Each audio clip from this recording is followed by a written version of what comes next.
Hey, I'm Grady. Today on Practical Engineering, we're talking about hydrology.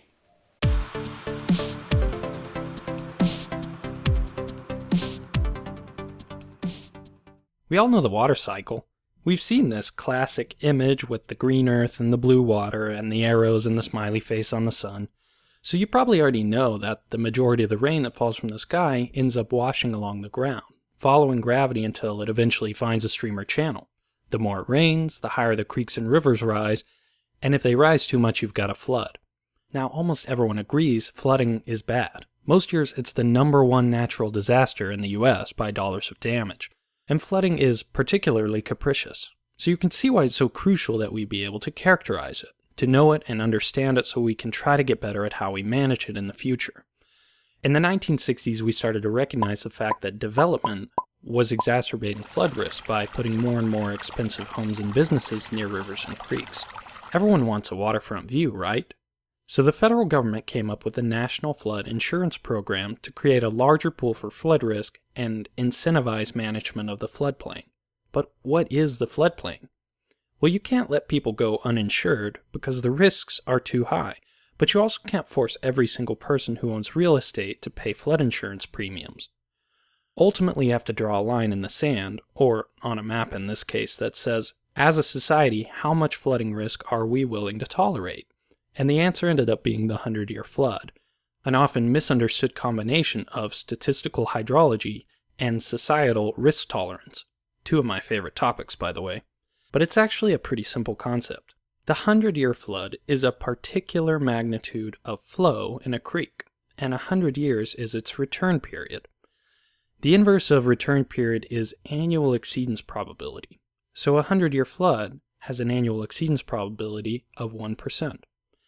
Let's say our 100-year storm is a flow of 10,000 cubic feet per second.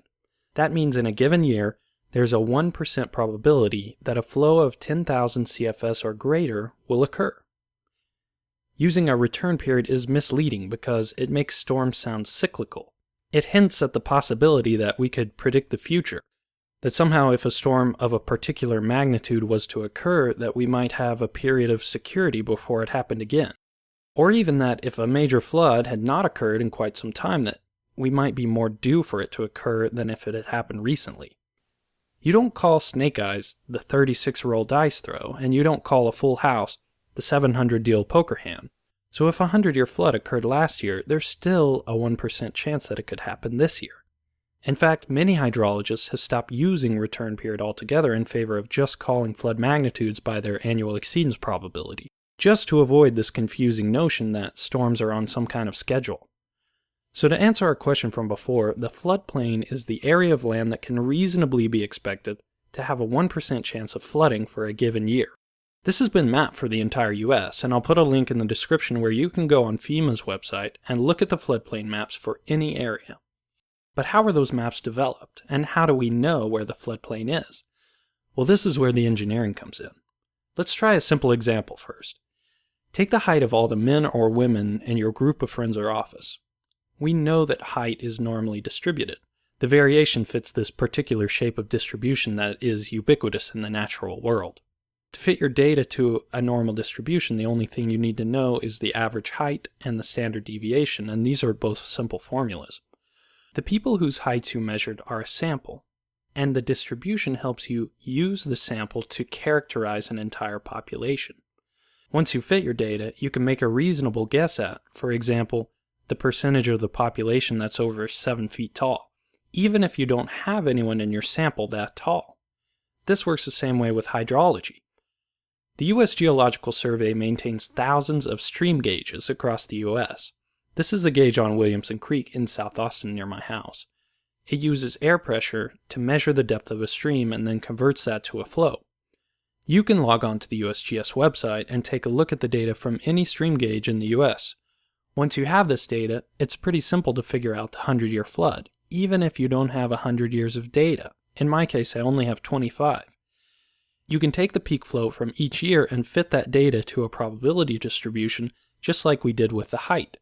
This way, even if we don't have a very long period of record, we can make a reasonable guess at the magnitude for the lower probability floods.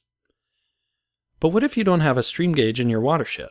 Stream gauges aren't that common and they're expensive to maintain, but rainfall gauges are everywhere. You may even have one at your house that you check obsessively and brag to your colleagues about. Well, now we're really getting into the engineering part of it because somehow we have to use rainfall data to come up with flows in a stream. Now, we usually only care about peak annual flow, or what's the highest point the stream reached in a given year. There's a really simple way, called the rational method, of converting a rainfall intensity into a peak flow. It's based on the idea that volumetric inflow to the watershed, that's rainfall intensity times area, is equal to the outflow, minus any water that soaks into the ground, or evaporates, or gets trapped in a puddle, etc.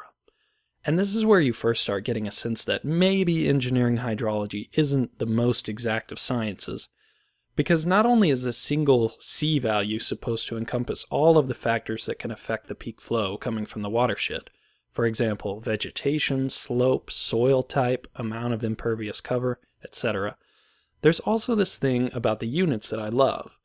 None of the imperial units for these values agree, but if you do the math, the conversion factor is just about 1, so we ignore it. We just leave it off and we say close enough, and what's hilarious to me is that's the perfect acknowledgement of how imprecise engineering hydrology really is. This is not something you take out to the 5th decimal place. If you have a more complicated area with several watersheds, or maybe you just need to understand how flow varies over time, you have to continue taking steps away from reality until you end up with an entire hydrologic model. And this can include developing a design storm, calculating how much runoff results from the rain, routing the runoff over the ground and through any streams and reservoirs, and we do this for each time step, sometimes minute by minute, using computer software. Hydrology is something that many engineers devote their entire careers to. Water is incredibly important to us, and it shapes almost every facet of our lives. And there's no rapid prototyping in civil engineering. You get one chance to get the answer right, because infrastructure is really expensive. And since rainfall and streamflow have such tremendous variability, it's a really important job for the engineer to be able to characterize that so that we can make smart decisions about how we develop the world around us. I hope you liked the video, and if you did, I would really appreciate you clicking the like button and subscribing to the channel. That helps motivate me to keep making cool stuff. If you want more details, or you have a question or a suggestion for a future topic, I'd love to hear from you in the comments below. Thank you for watching, and let me know what you think.